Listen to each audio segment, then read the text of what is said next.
காலையிலே எழுந்த உடனே வீடெல்லாம் கூட்டி துடைச்சி சாமி கும்பிட்டு சுட சுட கொழுக்கட்டையை செஞ்சு எடுத்து சாப்பிட்டேன் பாருங்கள், செம்மையாக இருந்துச்சு அப்படின்னு சொல்லணும் தான் ஆசை. ஆனால் கடந்த சில 3 நாட்களாக உடம்பு சரியில்லாதனால படுத்த படுக்கை விட்டு எழுறதே பெரிய விஷயமா இருந்துச்சு.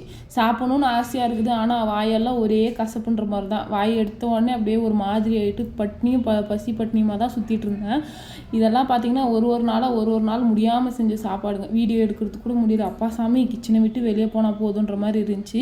இந்த ஊரில் நிறைய பேர் எனக்கு கொழுக்கட்டை செஞ்சு கொடுத்தாங்க. But I am not satisfied அப்படி தான் சொல்லுவேன். ஏன்னா எங்கள் ஊரில் எங்கள் அம்மா செய்கிற கொழுக்கட்டை எனக்கு ரொம்ப பிடிக்கும். போட்டால் நான் கொழுக்கட்டை செஞ்சு கொடுத்ததே பெரிய விஷயம். இதில் போய் நானும் இது நல்லா இல்லை அது நல்லா இல்லைன்னு சொல்கிறதெல்லாம் பெரிய தப்பு. என்னன்னு பார்த்தீங்கன்னா எல்லாம் எள்ளு போட்டு அந்த மாதிரி செய்கிறாங்க. நான் ஒரு நாள் கண்டிப்பாக கொழுக்கட்டை செஞ்சு நான் வீடியோவாக போடுறேன். எப்படி இருக்குது பார்க்குறதுக்கு எப்படி இருக்குன்னு மறக்காமல் கமெண்ட் பண்ணுங்கள்.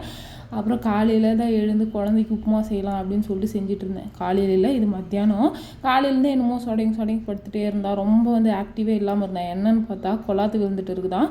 என் கூட முதுகுமலை ஏறி இந்த மாதிரி ஆகிட்டு ஒரே வாந்தி மனக்கவலையாக நாள் ஆரம்பிச்சுது.